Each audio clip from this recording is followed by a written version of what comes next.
Fine is one of the modes of punishment provided under newly introduced Bharatiya Nyaya Sanhita. For some of the offences under this act, the punishment provided is imprisonment or fine or with both. For some other offences, the maximum fine is also prescribed under the code. There is a third category of offences where the accused, in addition to the imprisonment, shall also be liable to fine.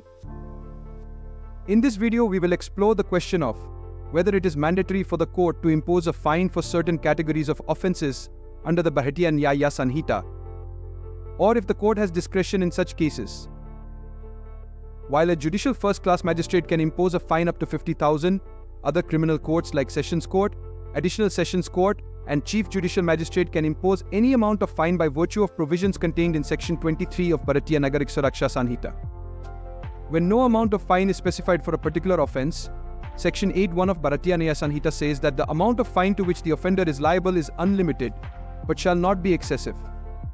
When fine is provided as an alternate punishment, that is to say, when the offence is punishable with imprisonment or fine or with both, the court has wide discretion. It may or may not impose fine as an alternate punishment, but as far as the other category of offences is concerned, that is, when the law says that the offender shall also be liable to fine, is there any discretion available to a criminal court, or is it not a mandatory requirement? The Division Bench of Kerala High Court had occasion to consider this question in the decision reported in Sebastian Kunju versus State of Kerala. That was a murder case in which Sessions Court imposed imprisonment for life and fine.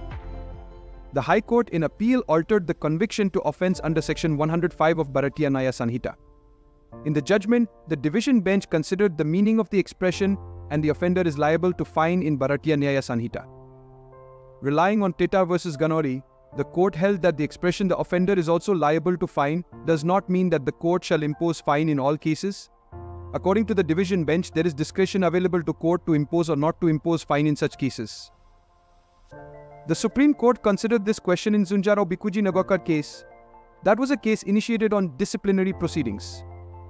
Relying on an earlier decision of Supreme Court in Rajasthan Pharmaceutical Laboratory, Bangalore and others case, the Supreme Court held that the imposition of fine in such a case is mandatory. The court interpreted the expression and is liable to fine and held that it is a mandatory requirement that the court has to impose a fine in addition to imprisonment. There, the Supreme Court was dealing with an offence punishable under the Income Tax Act. The decision of the Patna High Court in Tetar versus Ganori was referred to in that case, and the Supreme Court did not approve that decision. This decision of the Supreme Court was overruled in Union of India and others versus Judy Chand on another point, that is regarding the disciplinary aspects. But as far as the law laid down in Zanjaro Bikuji Nagorkar case that imposition of fine is mandatory, is not interfered with.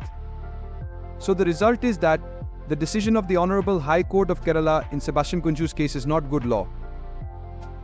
In conclusion, the Supreme Court has definitively ruled that for offences where the Bharatiya Nyaya Sanhita states the accused shall also be liable to fine, imposing a fine is mandatory, not discretionary.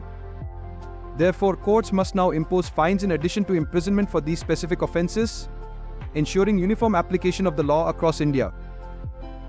If you found this video helpful, please like and share it with others. Subscribe to our channel for more legal insights.